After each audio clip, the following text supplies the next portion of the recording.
Perkenalkan, kami dari kelompok 3 akan mempresentasikan materi mengenai etika utilitarianisme dalam bisnis. Presentasi akan dijelaskan sesuai dengan nama kelompok. Saya Egi Krisnia, selanjutnya Nurhafina, selanjutnya Maya Kwita Dema, selanjutnya Janatul Dwi Ilmiah, selanjutnya Irmanuela, selanjutnya Linda Fatmawati, selanjutnya Ade Cahyani. Dalam materi etika utilitarianisme dalam bisnis akan dijelaskan mengenai 1. Pengertian utilitarianisme. Yang kedua, kriteria dan prinsip etika utilitarianisme. Yang ketiga, nilai positif etika utilitarianisme. Yang keempat, utilitarianisme sebagai proses dan standar penilaian. Yang kelima, analisis keuntungan dan kerugian. Yang keenam, kelemahan etika utilitarianisme. Pengertian utilitarianisme adalah suatu teori dari segi etika normatif yang menyatakan bahwa suatu tindakan yang patut adalah yang memaksimalkan pengguna atau utility. Biasanya didefinisikan sebagai memaksimalkan kebahagiaan dan mengurangi penderitaan. Utilitarianisme sebagai teori sistematis pertama kali dipaparkan oleh Jeremy Bentham dan muridnya John Stuart Mill pada tahun 1748 sampai 1832. Utilitarianisme merupakan suatu paham etis yang berpendapat bahwa yang baik adalah yang berguna, berfaedah, dan menguntungkan. Etika utilitarianisme adalah bagaimana menilai baik buruknya suatu kebijakan sosial politik, ekonomi, dan legal secara moral. Selanjutnya akan dijelaskan teman saya, yaitu yang kedua, kriteria dan prinsip etika utilitarianisme, yaitu ada tiga manfaat. Yang pertama, A. Manfaat bahwa kebijaksanaan atau tindakan tertentu dapat mendatangkan manfaat atau kegunaan tertentu. Jadi, kebijaksanaan atau tindakan yang baik akan menghasilkan yang baik. Sebaliknya, kebijaksanaan atau tindakan yang tidak baik akan mendatangkan kerugian. Yang kedua, B. Manfaat terbesar. Sama halnya seperti di atas, mendatangkan manfaat yang lebih besar dalam situasi yang lebih besar pula. Tujuannya untuk meminimisasikan kerugian sekecil apapun. Yang ketiga, pertanyaan mengenai manfaat terbesar untuk siapa? Untuk saya atau kelompokku, atau juga untuk semua orang yang terkait, terpengaruh dan terkena kebijaksanaan atau tindakan yang akan saya ambil. Dengan demikian, kriteria yang sekaligus menjadi pegangan objektif etika utilitarianisme ini adalah manfaat terbesar bagi sebanyak orang mungkin. Saya akan melanjutkan presentasi materi dari teman saya. Atas dasar kriteria tersebut, ketika utilitarisme mengajukan 3 pengangan sebagai berikut. Yang pertama, tindakan adalah baik dan tepat secara moral. Yang kedua, kebijaksanaan atau tindakan yang mempunyai manfaat terbesar adalah tindakan yang paling baik. Dan yang ketiga, kebijaksanaan atau tindakan yang mendatangkan manfaat terbesar bagi banyak orang adalah tindakan yang paling baik. Selanjutnya akan dijelaskan rekan saya, Janatul Ilmiah. Baik, di sini saya akan melanjutkan presentasi dari rekan saya.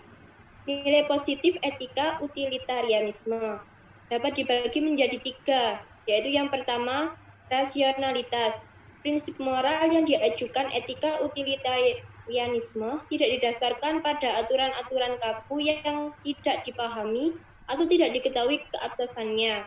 Etika utilitarianisme memberikan kriteria yang objektif dan rasional mengapa sesuatu dianggap baik. Yang kedua, utilitarianisme sangat menghargai kebebasan setiap pelaku moral. Tidak ada paksaan bahwa orang harus bertindak dengan cara tertentu yang tidak diketahui alasannya. Kemudian yang ketiga, universalitas, mengutamakan manfaat atau akibat dari suatu tindakan bagi banyak orang. Suatu tindakan dinilai bermoral apabila tindakan tersebut memberi manfaat terbesar bagi banyak orang. Oleh karena itu, universalisme tidak bersifat egoistis. Kemudian presentasi selanjutnya akan dilanjutkan oleh teman saya, Irmanuel. Baik, saya akan melanjutkan presentasi dari rekan saya. Yang keempat, utilitarianisme sebagai prosedur dan standar penilaian. Yang pertama, etika utilitarianisme dipakai sebagai proses untuk mengambil sebuah keputusan, kebijaksanaan, ataupun untuk bertindak. Dengan kata lain, etika utilitarianisme dipakai sebagai prosedur untuk mengambil keputusan. Ia menjadi sebuah metode untuk bisa mengambil keputusan yang tepat tentang tindakan atau kebijaksanaan yang akan dilakukan. Yang kedua, etika utilitarianisme juga dipakai sebagai standar penilaian baik tindakan atau kebijaksanaan yang telah dilakukan. Dalam hal ini, ketiga kriteria di atas selalu benar-benar dipakai sebagai kriteria untuk menilai apakah suatu tindakan atau kebijaksanaan yang telah dilakukan memang baik atau tidak.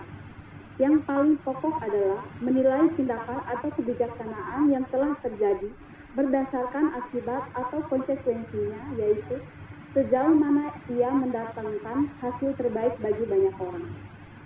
Baik, selanjutnya akan dilanjutkan oleh rekan saya, Dinda Fatmawati. Saya akan melanjutkan presentasi dari Irmanuela. Yang kelima yaitu analisa keuntungan dan kerugian.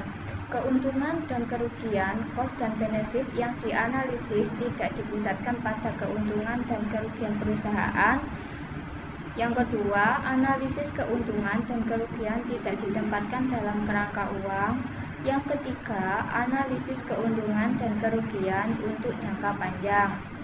Langkah konkret yang perlu diambil dalam membuat kebijaksanaan bisnis berkaitan dengan analisis keuntungan dan kerugian ada 3. Yang pertama, mengumpulkan dan mempertimbangkan alternatif kebijaksanaan dan kegiatan bisnis sebanyak-banyaknya.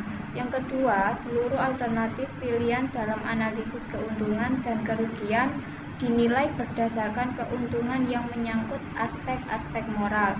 Yang ketiga, analisis neraca keuntungan dan kerugian perlu dipertimbangkan dalam kerangka jangka panjang. Baik, sini saya akan menjelaskan materi dari rekan kami yang sebelumnya. Di sini saya akan menjelaskan perihal kelemahan etika utilitarianisme.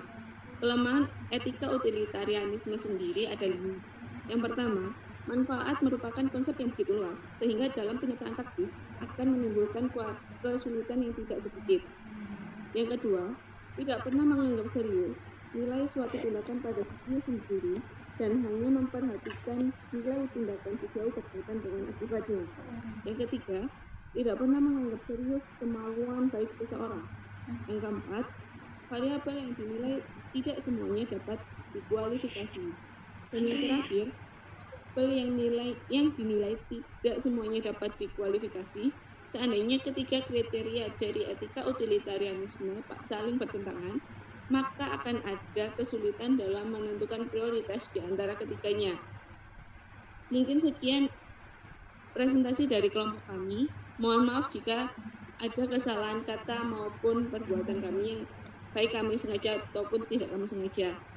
Cukup sekian. Wassalamualaikum warahmatullahi wabarakatuh.